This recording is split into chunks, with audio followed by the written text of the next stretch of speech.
사랑하는 성도 여러분, 많은 분들이 욥기를 통해 자기를 발견하는 은혜가 있을 뿐 아니라 사람 속에 있는 가지각색 감정들을 보게 되니 재미있다고 말씀하십니다. 하나님께서 욥과 친구들의 대화를 통해 사람의 다양한 마음들을 보여주시기 때문입니다. 욥의 선한 마음도 있지만 연단 중에 드러나는 자기 의와 자기 주장, 그리고 욥을 대하는 친구들의 모습을 통해 하나님께서는 사람의 비진리의 속성을 총체적으로 드러내고 계십니다. 욥이 부유할 때는 아첨하며 잘 대해주던 사람들이 그가 큰 고난을 겪자 등을 돌렸고, 욥에게 은혜를 입었던 사람들조차 그를 배신했습니다. 욥이 과거에 잘했던 것들도 잘못한 것이라고 그렇게 말하지 않습니까? 정말 진실하게 잘했는데 말을 바꾸더라는 것이죠. 심지어 욥의 아내, 일가 친척, 종들, 친구들까지 욥을 비난하고 조롱하며 판단, 정죄하는 모습을 볼 수 있었지요. 이처럼 욥기 안에는 사람의 간사한 마음, 비겁한 마음, 시기 질투, 판단 정죄, 교만, 자존심, 분노 등 온갖 감정들이 담겨 있습니다. 하나님께서는 성도님들이 이 말씀 속에서 자신의 마음을 발견할 뿐 아니라 주님의 마음을 닮은 성결한 자녀들로 변화되어 나오기를 간절히 기다리십니다. 여러분 안에 이러한 악의 모양들이 없다면, 예를 들면 욥의 친구들의 모습, 또 욥을 배신하고 악하게 정죄하는 이런 모습을 볼 때 아니 왜 저러지? 어떻게 그럴 수 있지? 라고만 하지 마시고 자기를 들여다보셨죠. 그리고 나에게 그러한 모습이 없을 때 나는 이런 게 없구나 하고 또 넘어가지 마시고요. 저는 이러한 말씀을 속에서 이 세상에 당하는 어려움들, 내가 만나는 때로는 이해 안 되는 사람들, 그들의 마음까지 이해할 수 있는 것입니다. 하나님은 악이 조금도 없으시고 어둠이 조금도 없으시지만 악과 어둠에 대해 세세히 다 알고 계십니다. 그래야 다스릴 수 있거든요.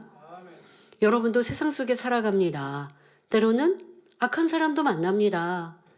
그 안에서 우리가 지혜로우려면 그 악도 알아야 하고 그 악을 어떻게 대처할 줄도 알아야 그것이 이 세상을 다스릴 수 있는 능력이 됩니다. 나는 심히 선해서 거짓이 없는데 거짓된 사람들의 속성을 알지 못하면 맨날 속임수만 당하고 어려움만 당하지 않겠습니까? 이 욥의 친구들처럼 욥의 선한 일들을 악한 의도로 했다라고 이렇게 말을 바꿀 때 여러분들의 상황 속에서 만약에 그런 일을 만날 때 이 욥기를 떠올리면 그래 사람의 모습이 그렇지, 내가 때로 어려움을 당하면 과거에 칭찬하였던 일들도 안 좋게 나쁘게 바꿀 수 있지 하고 낙담하지 않는 거죠.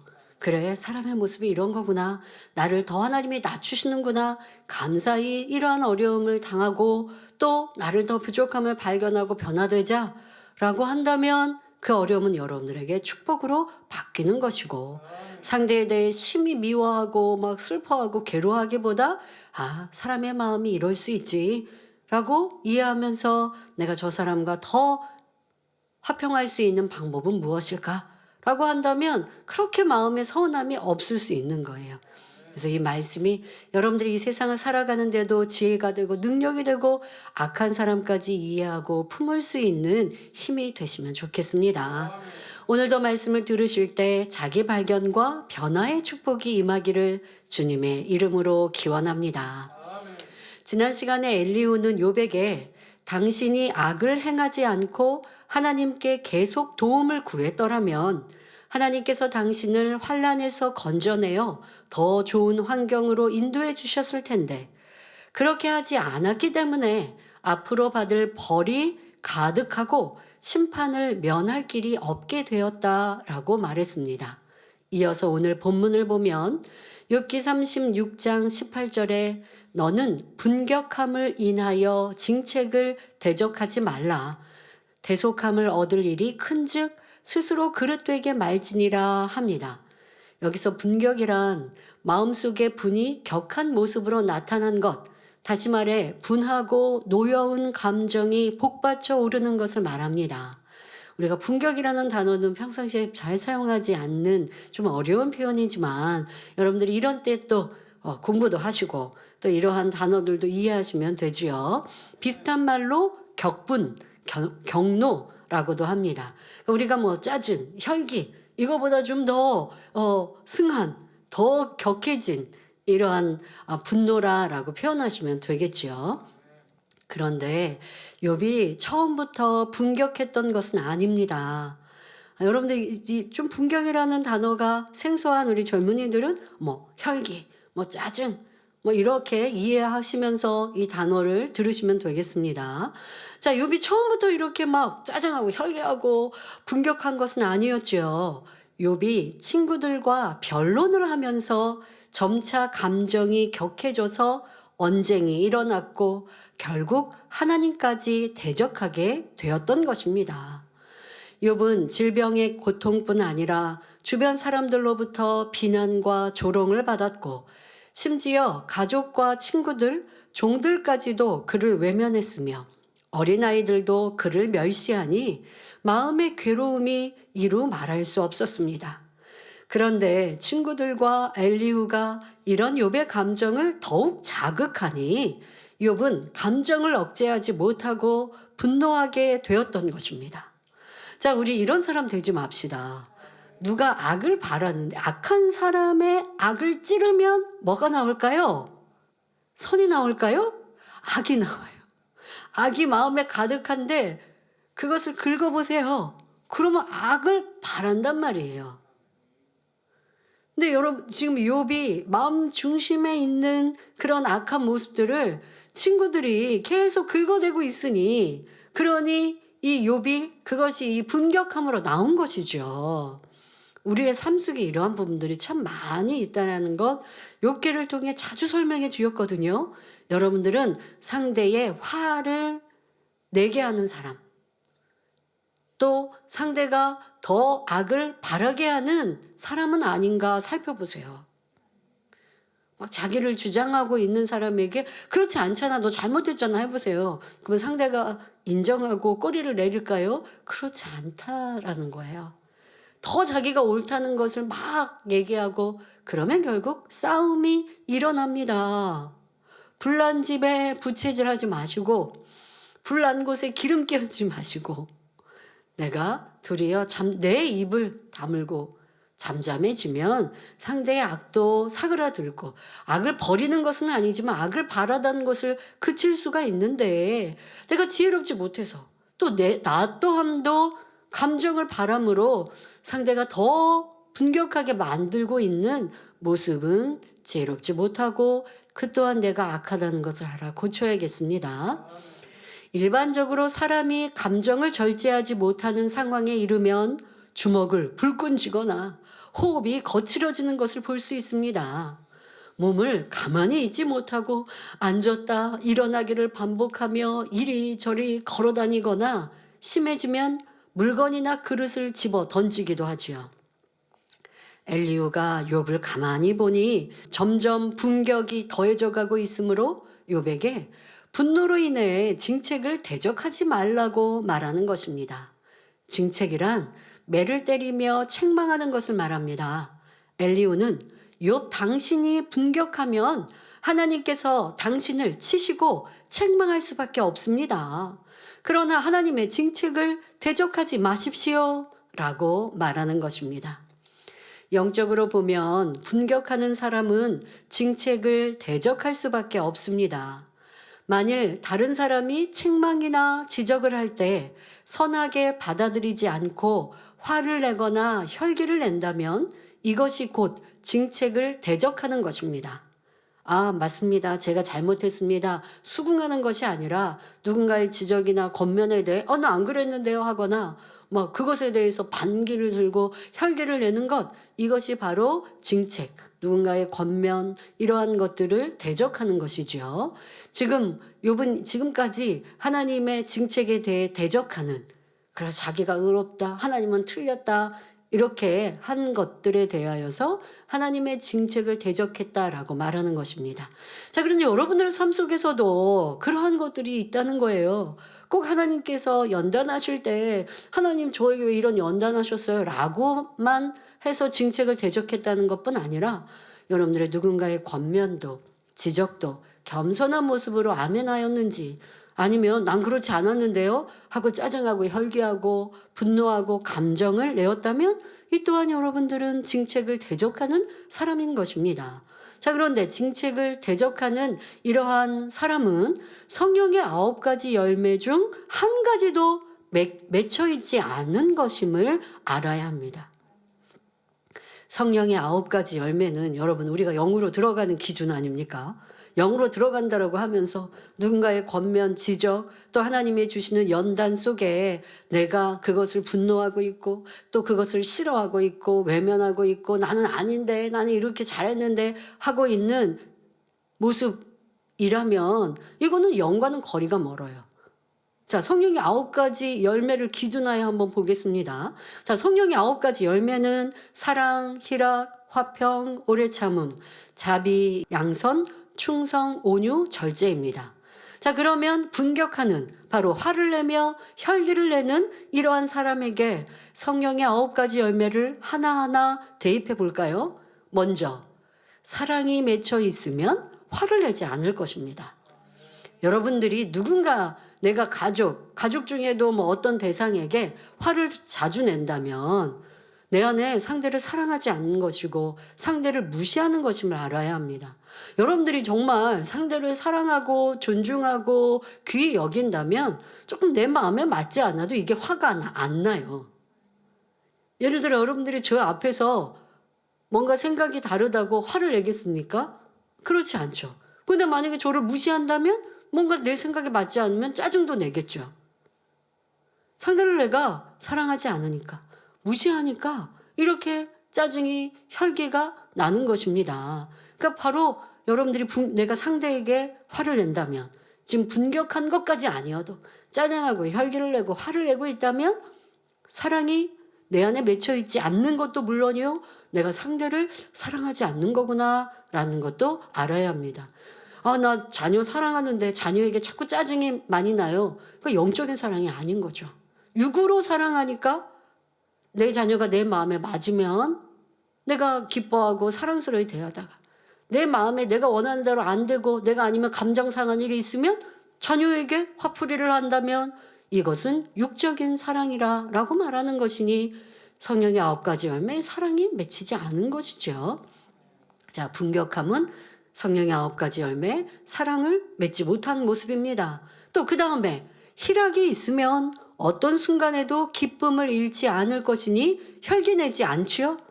그러니 분격하는 사람은 희락의 열매도 맺지 못했습니다. 또 화를 낸다는 것은 화평을 깬 증거이고 오래 참지 못한 것이며 성령의 9가지 열매에 화평도 이루지 못했고 오래 참음도 맺지 못했습니다. 또 자비도 양선도 충성도 온유함도 이루지 못한 것이죠. 분격한 것과 충성이 무슨 관계일까요?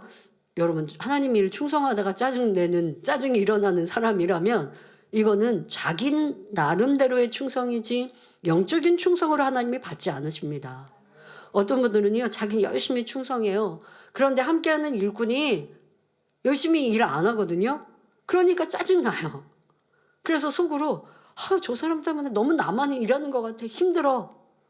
충성하면서 짜증 내보세요. 이게 하나님께서 뭐라고 하실까요? 야, 너 충성을 좀 적게 하더라도 짜증 내지 마라. 상대로 인해 불편해하지 마라. 하시지 않겠습니까? 그렇다고 충성하지 말라는 것이 아니라 충성하며 짜증낸다면 이거는 온전한 충성이 아니니 짜증과 혈기가 있다면 영적인 충성의 열매, 성령의 9가지 열매의 충성도 맺히지 못한 것입니다. 또 당연히 온유함도 이루지 못한 것이지요. 또한 참지 못하고 화를 내었으니 절제하지도 못하였습니다. 이렇게 성령의 9가지 열매가 맺혀 있으면 결코 분냄이나 다툼이 나올 수 없습니다. 그러니 나는 짜증과 혈기가 있으면 성령의 9가지 열매 영으로 이루지 못하구나. 영의 사람이라 예전에 내가 칭찬을 받았습니까? 그런데 지금 내 안에 짜증과 혈기가 있습니까? 그러면 영의 사람이 아닌 것이죠. 믿음을 잃어버린 것이죠. 믿음 팔아버린 것이죠. 이렇게 나를 정확히 말씀으로 살펴야지. 내가 어쩔 수 없어서 뭐 화를 내고 지금 잠깐 화를 내고 아니요. 내 안에 그런 짜증 혈기가 아직 남아 있음을 인정하고 회개하고 빨리 회복해야 합니다. 여러분이 책망을 들을 때에 선한 마음으로 받느냐 악한 마음으로 받느냐에 따라 전혀 다른 결과를 낳게 됨을 알아야 합니다. 상대가 여러분에게 화를 내며 헐뜯고 호되게 나무란다 해도 이를 선하고 겸손한 마음으로 받아들이면 자신의 부족함을 발견하고 능력을 얻게 됩니다. 이 과정에서 깨달음과 평안을 얻고 화평을 이룰 수 있지요. 설령 자신이 잘못하지 않았더라도 선한 마음으로 책망을 받아들인다면 하나님께서 상대방의 마음을 변화시켜 주시며 나중에라도 상대가 잘못을 깨닫고 회개하는 역사가 일어납니다. 그때면 내가 상대를 오해해서 이렇게 상대를 험담하고 했는데 그 상대방은 나에게 어떠한 짜증 혈기도 내지 않고 지적하지도 않고 불편해하지도 않고 또 나를 섬기고 사랑합니다. 그런데 나중에 시간이 흘러 내가 오해하고 판단한 것임을 깨달았을 때 얼마나 미안하고 그러면 상대를 얼마나 존귀히 여기고 섬길 수 있겠습니까? 내가 선하게 지금 상대방이 나를 오해해서 나 힘들어 어려워 하고 뒤에서 험담을 하거나 아니면 내가 기쁨을 잃거나 하는 모습이라면 하나님이 역사하실 수 없고 성령이 역사하지 않지만 내가 상대의 잘못된 무슨 지적이나 이런 모습이라 할지라도 기쁨으로 감사함으로 받고 선으로 행하면 성령님께서 상대의 마음을 움직여 주시고 하나님께서 역사하시는 것이지요. 이렇게 우리는 하나님께서 살아계시기 때문에 선을 쫓는 사람에게는 반드시 합력하여 선을 이루어 주시는 것입니다. 반대로 책망을 들을 때에 분격함으로나 감정으로 받아들이면 그 결과는 부정적인 방향으로 발전하여 사단의 역사로 이어지게 됩니다. 나는 아무 잘못이 없다 하며 상대방의 책망에 분노로 대응하면 상대방도 같이 분을 내며 찌르고 헐뜯는 등 상황이 더욱 악화될 수밖에 없습니다. 따라서 어떤 일로 책망이나 지적받을 때 꼭 이것을 책망 지적이라는 것에 이렇게 국한시키지 마시고요. 서로 의견이 다를 때에도 마찬가지입니다. 상대의 생각과 내 생각이 다를 때, 상대가 나를 오해했을 때도 다 적용하시면 됩니다. 어떤 일로 책망이나 지적받을 때 자존심 상해하며 격분하는 것은 어리석은 일임을 알아야 합니다. 어떤 상황에서도 분격하지 말고 선을 쫓아야 하며 그래야 평강의 열매를 맺을 수 있습니다. 성경에 나오는 믿음의 선진들은 한결같이 이러한 삶을 살았던 것을 볼 수 있습니다. 사도 바울은 날 때부터 로마 시민권을 가진 사람이었으며 당시 최고의 지식을 갖춘 엘리트였습니다. 그 당시 로마는 지중해를 중심으로 유럽과 아시아, 아프리카까지 지배하는 대제국이었기 때문에 로마의 시민권을 가지고 있는 사람을 함부로 체포할 수 없었습니다. 그런데 사도 바울은 복음을 전파하다가 갖은 누명을 쓰고 핍박을 받았지만 로마의 시민권이 있다는 것을 드러내지 않았습니다. 누가 잡으러 오면 잡혀가고 때리면 맞으며 오직 하나님의 뜻에 맡겼지요. 바울이 이렇게 선으로 행했기 때문에 깊은 감옥에서 발이 착고에 채워져 있을지라도 큰 지진이 나서 옥터가 움직이고 감옥문이 열리는 놀라운 하나님의 역사가 나타났던 것입니다.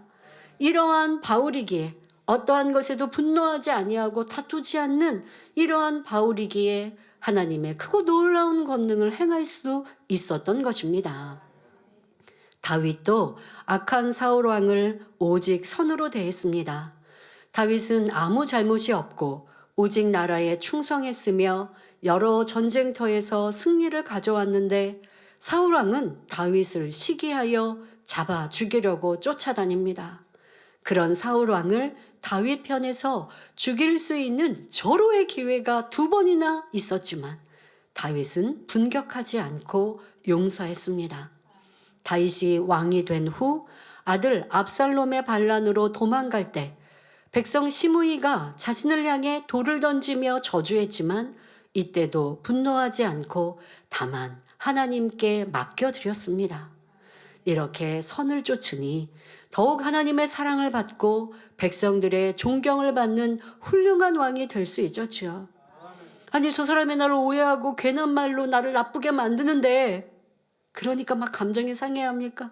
그러니까 내가 변호해야 합니까? 그러다 보면 막 있는 말 없는 말 서로 옳다 그르다 하게 되어지는데 그래야 해결될까요? 왜 하나님은 인정하지 않습니까? 하나님은 손해편에 계시고 하나님은 모든 것의 중재자가 되시고 내가 중재하려 하고 사람으로부터 해결받으려 하는 것이 아니라 그럴 때는 믿음의 선진들을 기록하여 묵묵히 도리어 겸비히 나를 낮추고 지금 당한 이러한 오해를 한다 할지라도 더 선을 쫓아 행하고 근데 우리는요 누가 나 오해하고 나쁜 말 하면요 그게 영 감정 상해서 분노하고요 짜증이 일어나고 화가 나고 그러니 분격한단 말이에요. 이런 다른 게 아니에요. 내 안에 다 악한 감정 때문이에요. 나를 사랑하는 마음 때문이에요. 이 상황을 빨리 해결하고 아니면 내가 오해받으면 뭔가 큰일이 일어날 것 같다라고 하는 게 다 자기 사랑이고 내 감정이죠. 이런 마음을 내려놓을 때 아버지 하나님께서 중재자가 되시고 역사하실 수 있는 것이요. 그러한 모습을 우리는 다윗 왕을 통해서 잘 알 수 있습니다. 모세, 엘리야, 예레미야, 호세야, 다니엘, 스데반도 마찬가지였습니다. 이분들은 애매히 핍박을 당한다 해도 분격함이 없었고 오히려 용서하고 참으며 인내하고 절제하며 상대의 유익을 구해주었지요.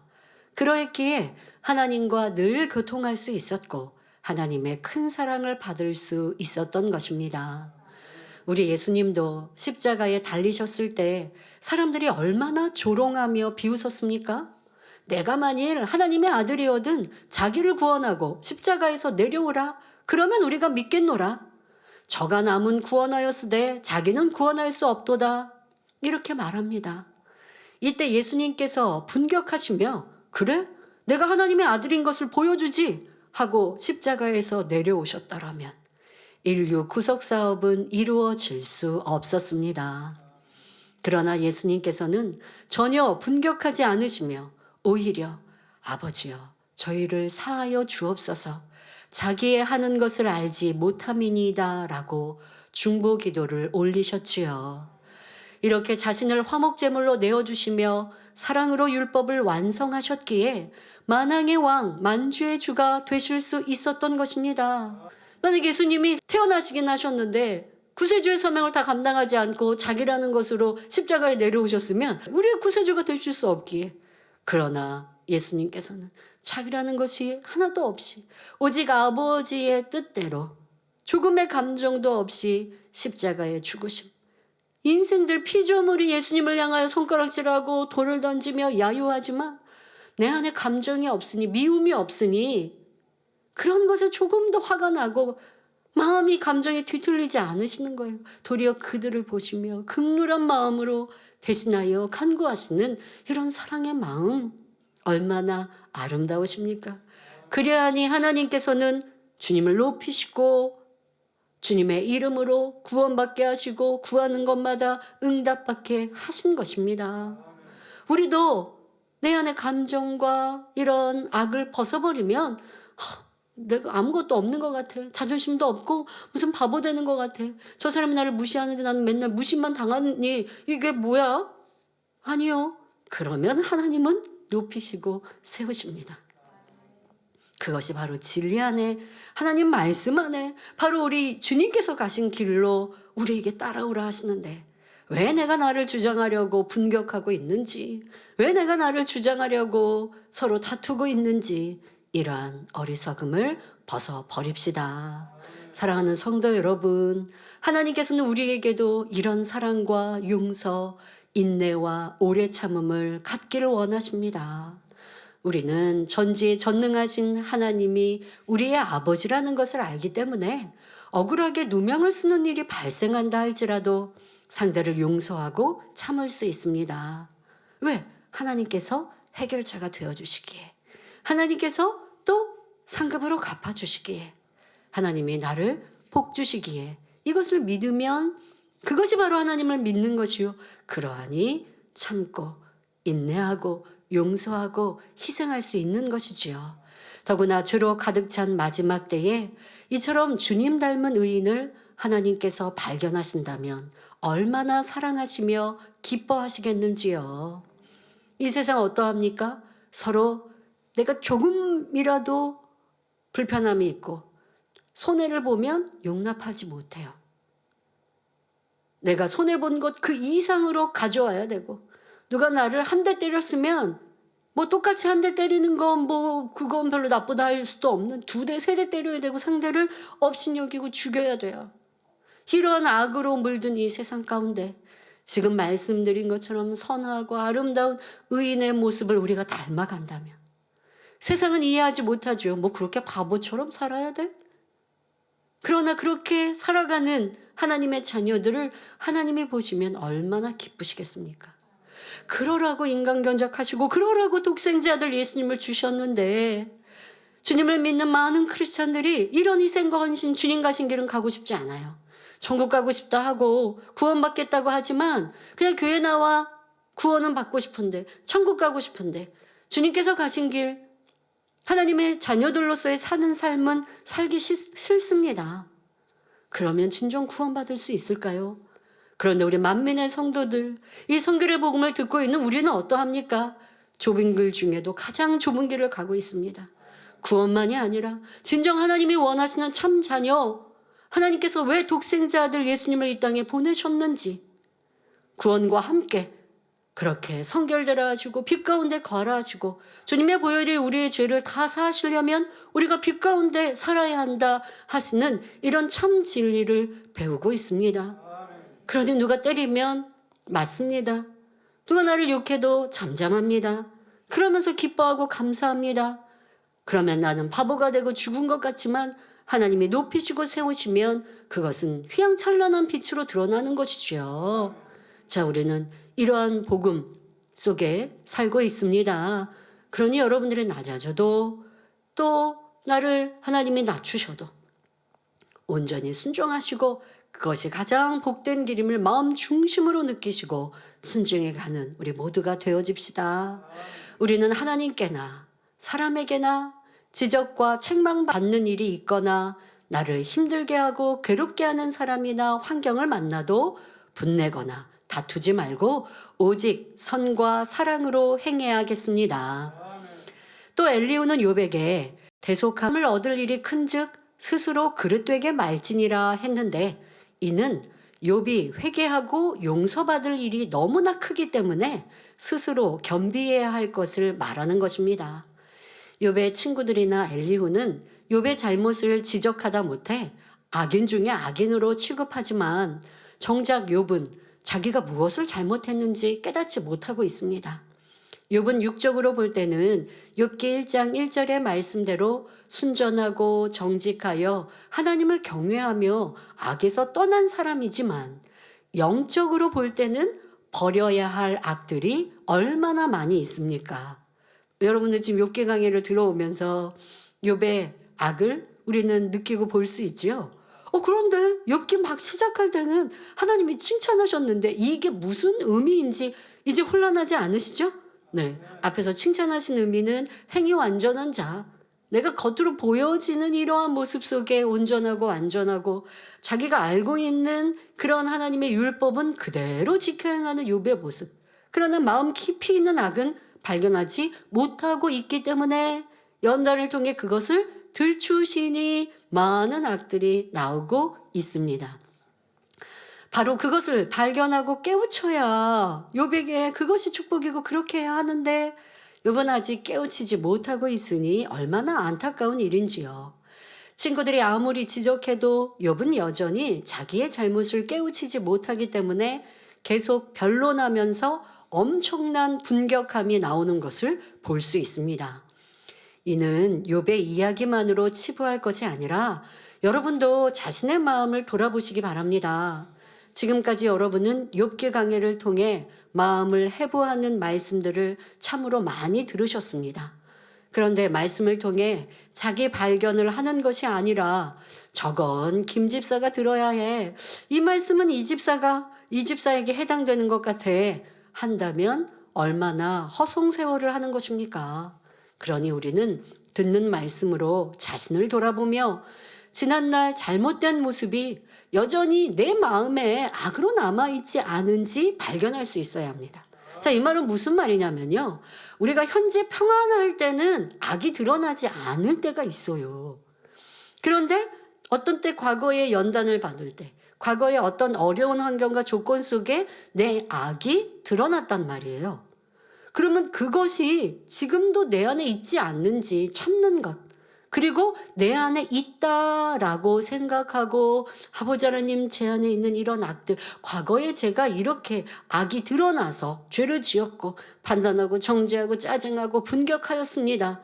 지금은 아닌 것 같은데 없어서 아닌지 아니면 그냥 환경이 평안해서 드러나지 않는 것인지 깨우치게 하시고 또 버릴 수 있게 도와주세요. 그리고 내가 진짜 그냥 편안해서 없는 것이 아니라 마음에 감춰져 있는 것, 이것을 인정하고 버리고자 힘써가면 성령님이 도와주십니다. 그런데 어떤 분들은 자꾸 충만할 때는 나 많이 변화된 것 같은데 하고 마음 깊이 내재되어 있는 악을 버리고자 하는 기도는 별로 없고 아버지 하나님 저 더 풍성한 열매 내게 해주시고요. 또 더 선한 사람 되게 해주시고요. 라고 기도해요.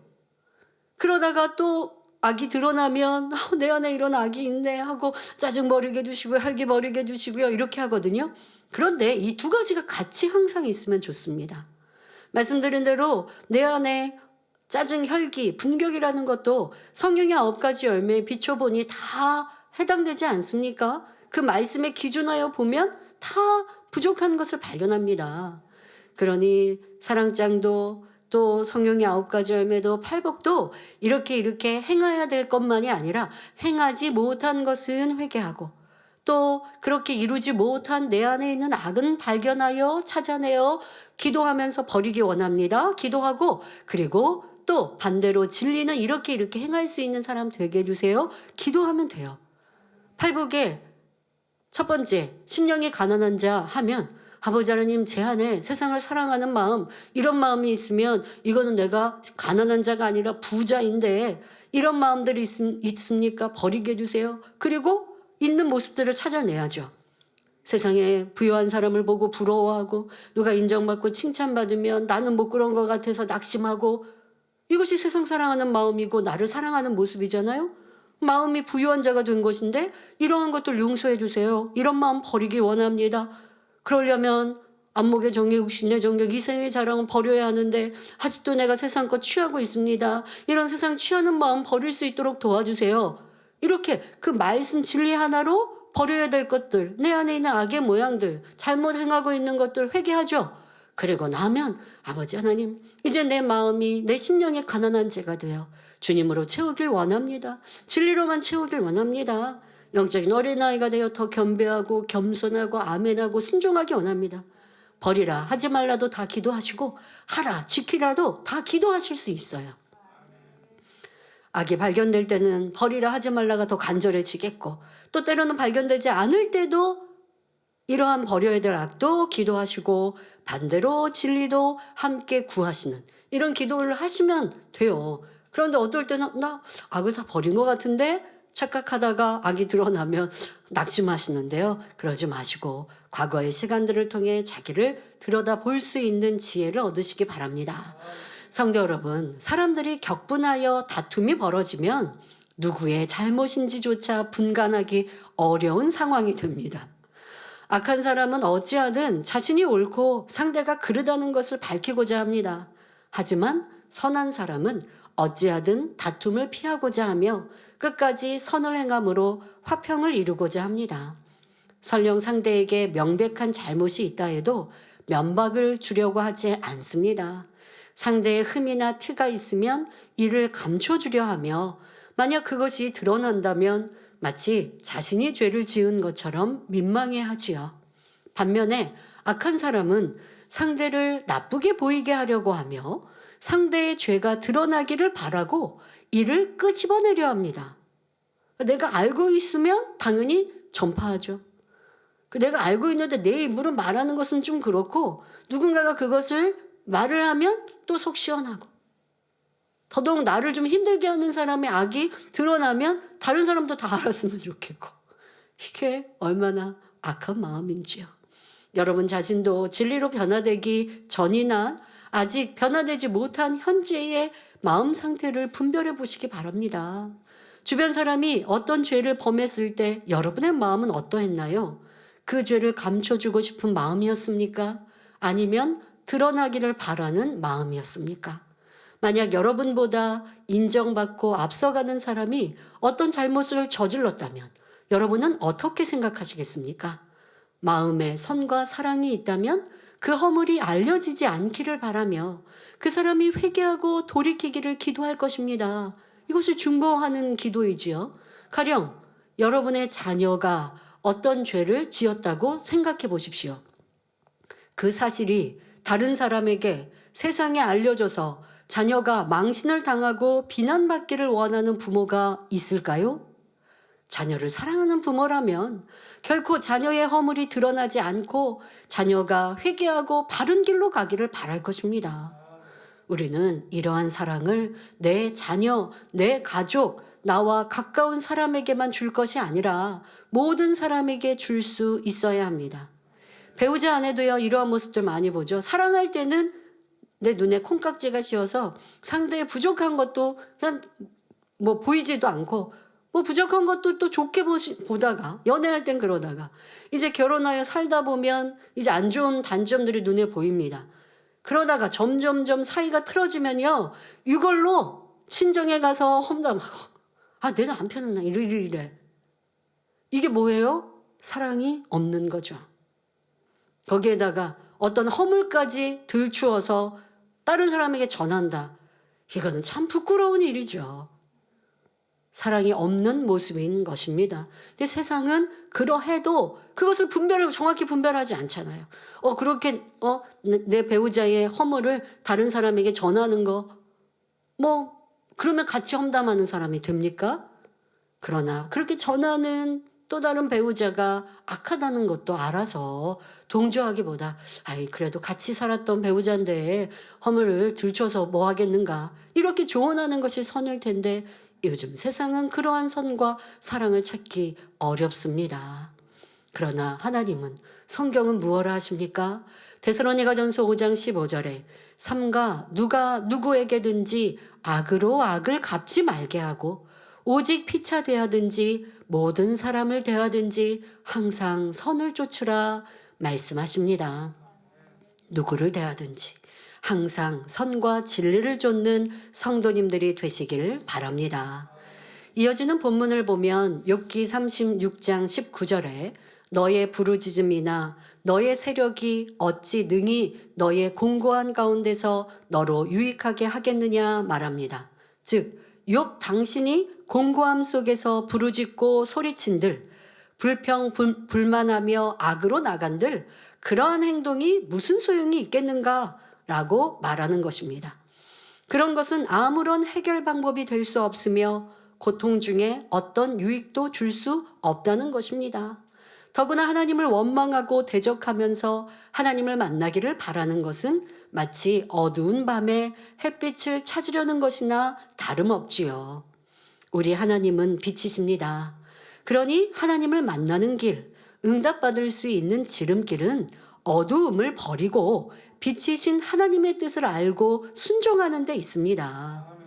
여러분들이 어려움과 괴로움을 당하니 막 분격하고 불평하고 원망하고 막 주변 사람한테 하소연한다고 문제가 해결된다고요? 아니요. 하나님을 찾아야 되고 하나님이 내 신음소리에 귀 기울이실 수 있도록 내가 빛 가운데 살아야 합니다. 성경을 보면 하나님께서 특별히 내 뜻이다 라고 알려주시는 말씀들이 있습니다. 예를 들어 데살로니가전서 4장 3절에 하나님의 뜻은 이것이니 너희의 거룩함이라 했고, 데살로니가전서 5장 16절부터 18절에는 항상 기뻐하라, 쉬지 말고 기도하라, 범사에 감사하라. 이는 그리스도 예수 안에서 너희를 향하신 하나님의 뜻이니라 말씀하셨습니다. 바로 이러한 하나님의 뜻을 쫓는 것이 문제 해결의 길입니다. 그런데 고난을 당하거나 핍박과 조롱을 받을 때나 시험 환란이 올 때 중심에서 기뻐하고 감사하는 사람이 얼마나 될까요? 천국 소망이 있는 사람은 현실이 아무리 어려워도 마음속에 기쁨과 감사가 떠날 수 없습니다. 이 세상 삶은 잠깐이요. 우리의 진정한 삶은 천국에서의 영원한 삶이기 때문입니다.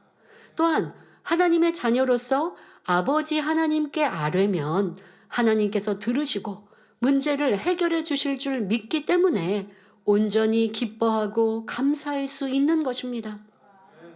때로는 하나님의 응답의 때가 더디더라도 그 시간과 과정을 통해 나를 더 온전케 하시는 하나님의 그 사랑을 믿는다면 묵묵히 기다리고 불평, 원망, 짜증, 혈기가 아니라 오직 하나님을 기뻐하실 일들을 찾아가는 것이지요.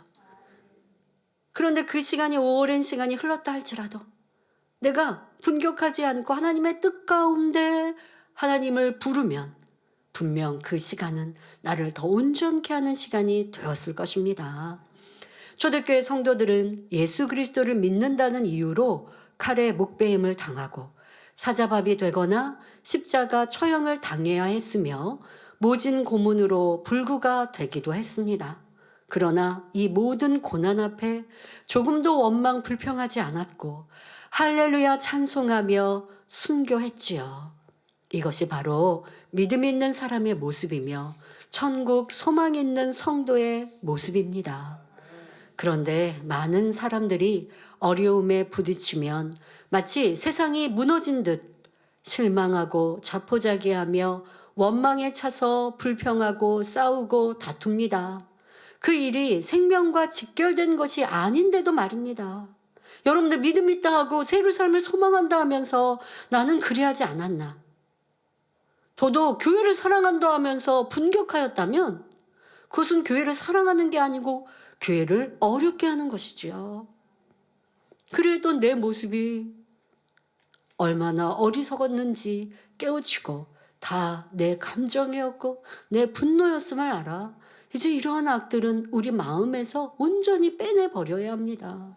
그런데 연단의 때 내가 바라는 응답이 더디다 하여 불평하거나 원망하거나 하나님을 사랑한다라는 이유를 대면서 분노하고 또 내 안에 악을 드러내고 열심히 있던 신앙생활들이 바뀌어서 유괴의 신앙생활로 이루었다고 한다면 연단은 내 모습에 악을 드러내는 과정이었고 악이 드러났으니 이제는 회개하고 돌이켜야 되는 또 시간을 가져야 하니 시간이 여러분들이 얼마나 낭비된 것입니까? 그러나 그리해도 내 안에 악이 있는데 인정하지 않고 주님을 만나면 그제서 들추신다면 이제 번화될 시간 과정 없어요. 충성했고 기도했고 성결을 사모했다라고 했던 우리의 시간들은 헛것이 아니었거든요. 그런데 온전히 마음을 할례하지 못했고 죄성 악성을 뿌리째 뽑아내지 못한 것들이 연단의 시간에 드러났어요. 드러난 것을 이제는 뿌리째 뽑아버리면 돼요. 제가 그러지 않습니까? 저는 그 시간에 묵묵히 아버지의 뜻을 구하고 기도했는데 결국 아버지 하나님께서는 저를 변화시키시고 더 큰 믿음으로 성장하여 바라지 않고 생각하지 않았던 하나님의 큰 일들을 이루는 사람으로 세우지 않으십니까? 그러니 여러분들이 내가 지금 드러난 악이라 한다 할지라도 과거에 드러났던 악이라 한다 할지라도 나는 성결을 향해 이렇게 달려왔는데 시간만 낭비한 건가가 아니라 그 모습을 통하여서 이제 또 기다림의 시간, 기도했던 시간들 통하여서 변함없이 왔다면 변함없이 왔는데 악이 드러났다면 그 악은 내 모습이고 나인 것이고 그것을 진정히 인정하여 이제 여러분들이 더 불같이 기도한다면 그 기다림의 시간, 응답을 기다렸던 기도 아버지 하나님 여러분들의 변화의 능력으로 이제 알른이 뽑듯이 그렇게 쑥 하고 뽑아버리고 변화될 수 있는 능력을 주십니다. 저는 이 연단의 시간, 내가 그렇게 기도했던 더 깊은 아버지의 손을, 누가 나의 오른밤을 때리면 왼밤도 데워주기 위해 그냥 기도했던, 간절히 매일매일 기도했어요. 그런데 내가 정말 그런 사람이 됐나? 그런 사람이 그렇게 할 수 있을까? 지금의 상황은 내가 그런 어려움은 겪지 않고 있으니까. 그러나 간절히 기도했던 시간들, 그런데 연단의 시간을 통해서 그런 어려움들을 만날 때, 내가 과거에 기도했던 것들이 이제는 이루어졌네? 그리고 연단의 때 조금 부족한 모습이 있으면 또 기도하면서 더 온전함을 놓고 기도하니 할 수 있을까? 믿음의 선진들이 하셨던 이런 일들 조금씩 닮아갈 수 있는 모습으로 변화됨을 확인할 때 이것이 참으로 행복하고 기쁩니다. 그런데 그것만이 아니라 그렇게 행할 때 아버지 하나님은 큰 권능으로 저를 보장해 주십니다. 저는 아무리 생각해도 내가 많은 금식을 쌓은 것도 아니고 내가 무슨 큰 능력이 있는 것도 아닌데 아버지 하나님께서 어찌 이렇게 이 재단에 또 저의 기도를 통해 크신 권능으로 보장하실까 항상 감사합니다. 근데 제가 무엇을 내가 예쁘게 아버지 앞에 보였나? 라고 할 때 이 사명을 아멘하고 또 온 것, 그전에는 할 수 없다 생각하였지만 이제 아멘하고 가고 있는 것, 이것을 힘들어요, 어려워요. 이제는 뭐 더 이상 그렇게 하지 않고 2024년 제가 그런 마음은 전혀 없었죠. 그렇게 순종하며 가게 하신 마음도 아버지가 주신 마음인데 그렇게 하는 것도 아버지가 기뻐하시고 또 어떤 것도 싸우고 다투고 분노하지 않고 어찌하든 선으로 이해했던 이 연단의 때 시간과 또 그때 온전치 못한 모습들이 있다 할지라도 또 기도하며 그렇게 이루어 나가고 내가 만난 모든 일들 속에 그러한 선을 쫓아 행하였던 것을 사랑스러이 기뻐하시고 이렇게 권능으로 보장해 주신다라는 것밖에 없습니다. 저는 할 수 있는 게 없기 때문에요. 그러니 이것이 저는 이 연단의 시간이 얼마나 값진가. 나에게 이러한 복을 누리게 하셨구나. 그리고 이렇게 아버지 앞에 충성할 때, 헌신할 때 하늘의 큰 죄로 삼아주시니 나는 이게 웬 복인가. 이 연단을 통하여 나는 너무 큰 복을 받아서 이 은혜의 사랑을 아버지 앞에 어찌 갚을까라는 마음인데요. 여러분들도 할 수 있습니다. 연단의 시간은 나에게 악만 드러난 것이 아니라 내 안에 부족한 것을 드러났다면 그래도 목자를 위해 기도하고 이 재단을 지키기 위해 여러분들이 사명을 놓지 않고 달려온 분들이라면 아버지는 분명 여러분들에게 가산점을 주셔서 성결의 은혜와 능력을 더해 주십니다. 이것을 믿고 더 변화되어집시다. 자, 그런데 여러분들이 아직도 아니면 과거의 시간 우리가 믿음이 있고 소망이 있고 하나님의 자녀다 새 삶을 사모한다면서 육에 벌어지는 일들로 인하여 너무나 쉽게 좌절하고 분노하고 또 소망을 잃었던 모습이 있지 않은지 우리는 분명 살펴야 합니다. 자, 예를 들어 남편이 사업에 실패하거나 직장에서 안 좋은 일이 생기면 아내나 자녀들에게 언성을 높이고 짜증내며 화풀이하는 그런 남편들도 있습니다. 이런 남자분들, 이게 무슨 내 생명과 직결되는 거 아닌데 육의 상황에 너무나 중요한 일이겠지만 내 사업이나 일터에 어려움이 있어서 그래서 어렵고 힘들지만 그렇다 하여 분노한들, 분격한들 무엇이 달라집니까? 무엇이 나아집니까? 결코 그렇지 않습니다. 그런데 내 안에 이런 어려움들을 가정에서 화풀이하듯 합니다. 이런 경우를 흔히 종로에서 뺨 맞고 한강에서 분풀이한다라고 비유하지요. 자, 그런데 생각해 보십시오. 그렇게 한다고 해서 문제가 해결되는 것도 아니고 어느 누구에게 유익을 주는 것도 아닙니다. 남편이 근심으로 가득 차서 밥상 앞에서도 한숨을 내쉬며 수저를 거치게 놓고 짜증을 낸다면 아니 무슨 밥상에 먹을 것도 없고 내가 밖에서 얼마나 힘들고 그런데 이게 뭐냐고 짜증을 낸다면 이런 행동이 가족에게나 자신에게 무슨 유익이 되겠습니까? 오히려 가정의 화평이 깨지는 결과를 낳을 뿐이지요. 아내나 자녀가 남편을 아버지를 존경하지 못하게 되는 것입니다. 사이는 점점 벌어지는 것이지요. 그러니 비록 밖에서 안 좋은 일이 있었더라도 가정에서는 여전히 인자한 아빠가 되어주고 사랑스러운 남편이 되어주어야 합니다. 밖에서 소망을 잃는 일을 겪었어도 가족에게는 소망을 줄 수 있어야 하지요. 자녀들도 마찬가지입니다. 학교에서 친구와 싸우거나 나쁜 일이 있었다 하더라도 집에 와서 부모에게 짜증을 내거나 화를 내서는 안 됩니다. 나를 낳아주고 길러주신 부모님의 노고와 사랑을 생각해서 항상 기쁨과 평안을 드리려고 해야지, 밖에서 있었던 안 좋은 일로 부모의 마음까지 아프게 해서는 안 되는 것입니다. 이런 것 우리 자녀들의 입장에서는 분격하는 것이지요. 그냥 문을 쾅 닫고 방에 들어간다든가. 부모님, 엄마는 너무 걱정돼서 왜 그래, 왜 그래. 아, 나 너무 기분 나빠. 뭐 아니면 나 상관하지 마. 라고 한다면 이게 바로 분격하는 것인데 무슨 유익이 되겠느냐는 것입니다. 비록 자신은 고통스럽고 슬프더라도 가족만은 기쁘고 평안할 수 있도록 행하는 것이 진정한 사랑이지요. 그러므로 가족 간에나 이웃 간에 어려운 일을 당했을 때 서로에게 근심거리가 되지 말고 선을 쫓아 행하시기 바랍니다. 어떤 어려움이 닥쳐도 끝까지 선을 추구하고 지혜를 구하는 사람에게는 반드시 문제 해결의 길이 열립니다. 왜냐하면 선을 쫓는 것이 하나님의 뜻이며 하나님께서는 이런 사람에게 반드시 합력하여 선을 이루어 주시기 때문입니다. 이어지는 본문을 보면 욥기 36장 20절부터 21절에 너는 밤, 곧 인생이 자기 곳에서 제함을 받는 때를 사모하지 말 것이니라. 삼가 악으로 치우치지 말라. 내가 환난보다 이것을 택하였느니라 합니다. 여기서 밤은 어두움, 곧 사망을 의미합니다. 따라서 밤, 곧 인생이 자기 곳에서 제함을 받는 때란 사람의 생명이 끊길 때, 즉 죽음의 때를 말합니다. 엘리후와 욥의 친구들은 욥이 이렇게 고통당하며 살 바에야 죽는 편이 낫다라고 말하는 것을 여러 차례 들었습니다. 욥은 감당할 수 없는 고통을 겪다 보니 차라리 자신의 생명이 끊어져 음부로 내려가기를 간절히 원한다 했지요. 욥기 3장을 보면 생애를 저주하고 자기를 낳아주신 부모를 원망하기까지 했습니다.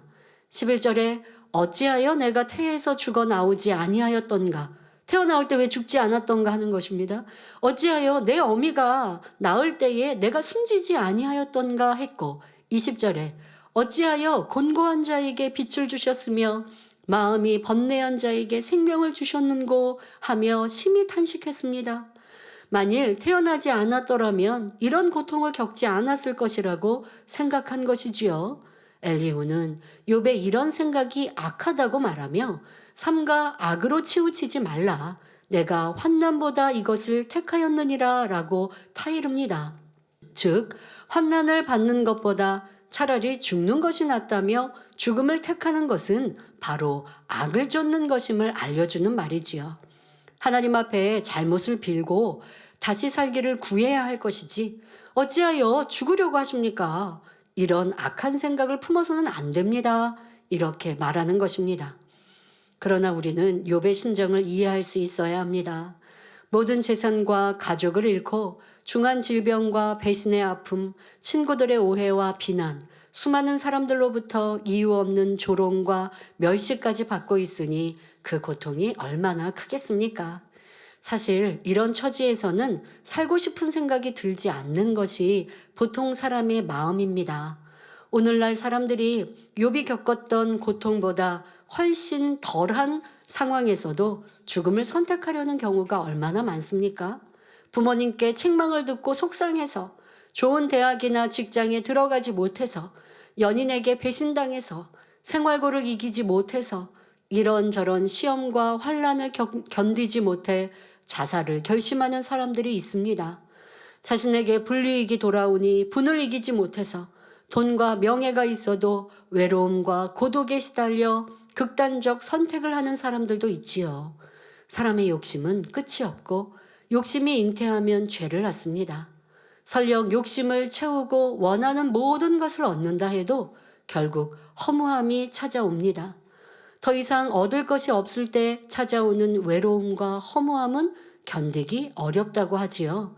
그러나 내세, 곧 천국과 지옥이 있다는 사실을 분명히 안다면 아무리 힘들고 어렵다 해도 결코 자살을 시도하지 못할 것입니다.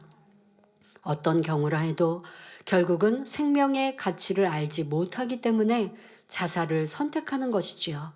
자신의 생명이 얼마나 가치 있는지를 알며 인생의 가치관이 바로 서 있는 사람은 마음이 깨끗하고 삶을 소중히 여깁니다. 또 신을 인정하기 때문에 주어진 하루하루를 최선을 다해 살아가며 헛된 죽음을 생각하지 않습니다. 생명의 존귀함을 알기 때문에 다른 사람의 생명도 소중히 여기지요. 성도 여러분, 사람에게는 자신의 생명이라 해서 죽이고 살릴 수 있는 권한이 없으며 생명의 주권은 오직 하나님께 있음을 알아야 합니다. 더구나 자살을 선택하는 사람들은 고통에서의 해방이 아니라 영원한 지옥불에서 더욱 무서운 고통이 기다리고 있으니 얼마나 안타까운 일입니까?